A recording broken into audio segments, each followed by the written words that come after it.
Iran में 5 दिनों का शोक मनाया जा रहा है। सीरिया में 3 दिनों का शोक मनाया जा रहा है। इस बीच इस्माइल हानिया के बाद हिजबुल्लाह चीफ का मारा जाना इजराइल के लिए बड़ी उपलब्धि तो है, लेकिन मिडिल ईस्ट के लिए कितनी बड़ी टेंशन है, क्योंकि अमेरिका तो साथ दे रहा है, लेकिन सीरिया, ईरान, इराक तमाम देश ऐसे हैं जो शोक मना रहे हैं, जो बदला लेने की बात कह रहे हैं। तो मिडिल ईस्ट में टेंशन की जब हम बात करते हैं तो कितना खतरा दिखाई देता है आपको फिलहाल शांति बहाल करने के लिए, शांति व्यवस्था के लिहाज से?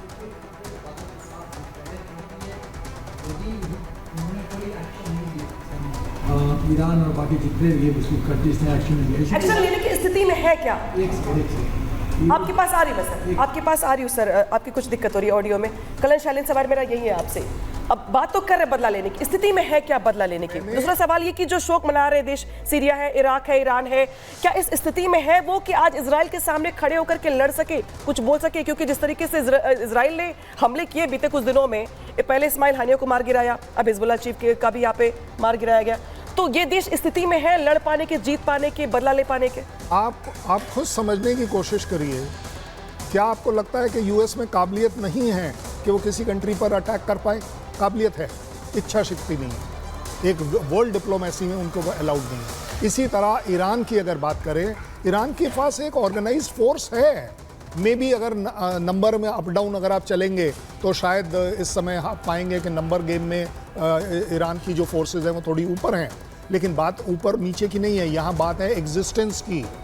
यहाँ इजराइल अपने एग्जिस्टेंस के लिए लड़ रहा है, वो किसी देश के काबू करने के लिए नहीं लड़ रहा है, किसी देश के ऊपर आतंकवाद करने के लिए नहीं लड़ रहा है। उसके अपनी कौम के जिंदा रखने की बात आ रही है, उसके एग्जिस्टेंस की बात है। वो एक आदमी एक नहीं 10 की लड़ाई लड़ता है। इसलिए आप पाते हैं कि हर बार इवन 5 कंट्रीज मिलकर अगर इजराइल से पार नहीं पाती तो आई एम वेरी श्योर कि ईरान ये बात बड़ी। लेकिन कर्नल शैलेंद्र, आप कह रहे हैं कि अकेले ईरान नहीं लड़ सकता, लेकिन उसने ओआईसी की बैठक बुला ली जिसमें मुझे लगता है तकरीबन 57 कंट्रीज हैं ओआईसी में।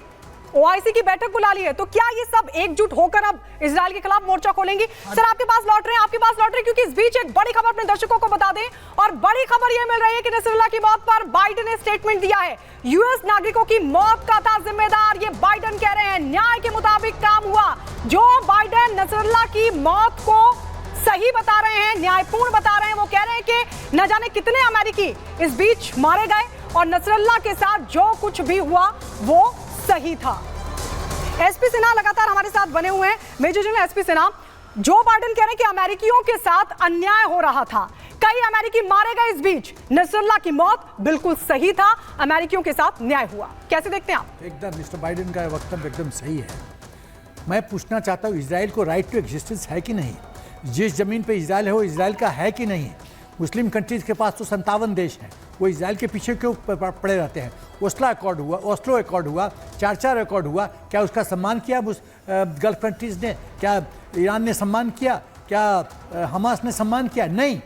कितनी बार इजराइल मौका देगा?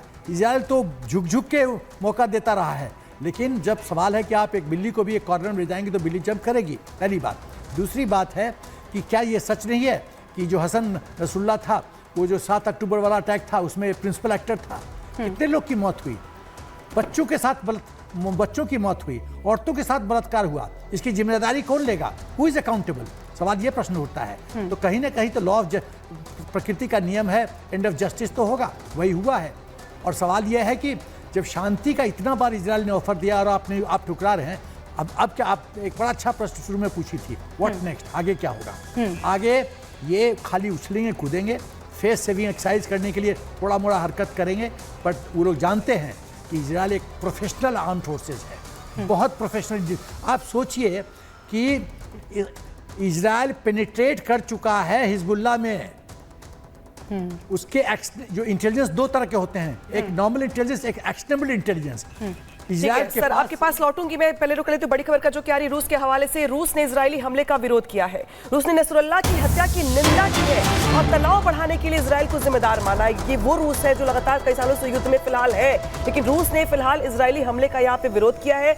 नसरुल्लाह की मौत की यहाँ पे निंदा की गई है और ये भी कहा गया कि जो हालात खराब हो रहे हैं या जिस तरीके से तनाव बढ़ रहा है, उसके लिए इजराइल के जो हमले हैं वो जिम्मेदार है। कर्नल शैलेंद्र, रूस का ये स्टैंड नसरुल्लाह की मौत को लेकर के इसको कैसे देखते हैं आप? जिस तरीके से यहाँ पे रूस की ओर से इसको लेकर के कहा जा रहा है कि दरअसल निंदा की जा रही है उसकी ओर से, और ये भी कहा जा रहा है कि भाई तनाव बढ़ने के लिए जिम्मेदार होगा इजराइल। तो रूस का ये स्टैंड कितना कारगर? और मेरा सवाल एक और भी है आपसे, व्हाट नेक्स्ट? इसके बाद क्या देख रहे हैं आप? क्या अगला नंबर खामनेई का है, ये तय मान लिया जाए? और पहली बात, जहाँ तक रूस की बात है, हमारा अपना दोस्त है, but at the same time जब इवैल्यूएशन की बात आएगी तो उसे बड़े निष्पक्ष होकर इवैल्यूएट करना चाहिए। 7 तारीख की निंदा कहाँ है? 7 अक्टूबर को जो हुआ था, तो रूस आपने उसको क्यों नहीं कंडेम किया? क्या वो किलिंग नहीं थी?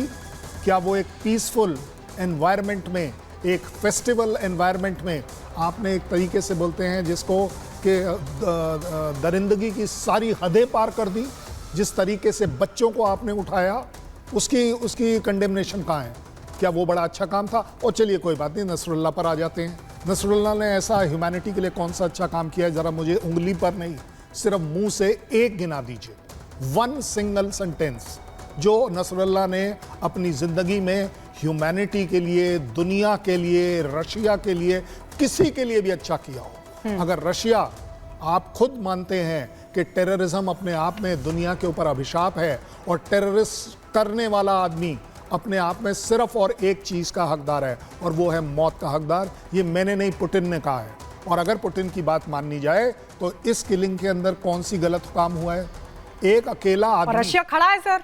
नहीं, मैं तो ये भी कह रहा हूं कि एक अकेला आदमी इतना इंपॉर्टेंट हो गया कि लोगों की छाती पीटने की बात आ गई। क्योंकि आपने इंडिया में छाती पीटने की बात करी, तो यस, छाती पीटना अलाउड है, क्योंकि पता है कि अब वो टेररिस्ट जो इंडिया में है, इंडिया के ऊपर कहर जा रहे हैं। बिल्कुल सर, अब उनका बिल्कुल इसी पॉइंट पर अब हम आ रहे हैं, क्योंकि बाकी देशों में, मुस्लिम कंट्रीज में तो जश्न, कई मुस्लिम कंट्रीज हैं जो जश्न मना रही है नसरुल्लाह, क्योंकि आतंकी था।